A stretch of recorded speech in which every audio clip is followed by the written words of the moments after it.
भुवनत्रय भारभृतो भवतो गुरुभारविकम्बि विजृम्बि जला परिमज्जयति स्म धनुःशतकं तडिनी झटिति स्फुटघोषवती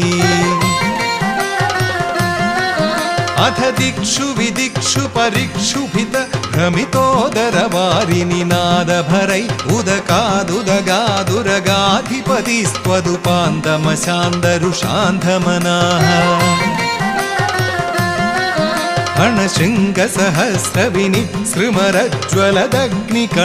अणशृङ्गसहस्रविनिसृमरज्ज्वलदग्निकणोग्रविशाम्बुधरं पुरतः फणिनं समलोकयथा बहुशृङ्गिणमञ्जनशैलमिव ज्वलदक्षि परीक्षरदुग्रविष श्वसनोष्मभर समहाभुजग परिदश्य भवन्तमनन्तबलं समवेष्टयदस्फुटचेष्टम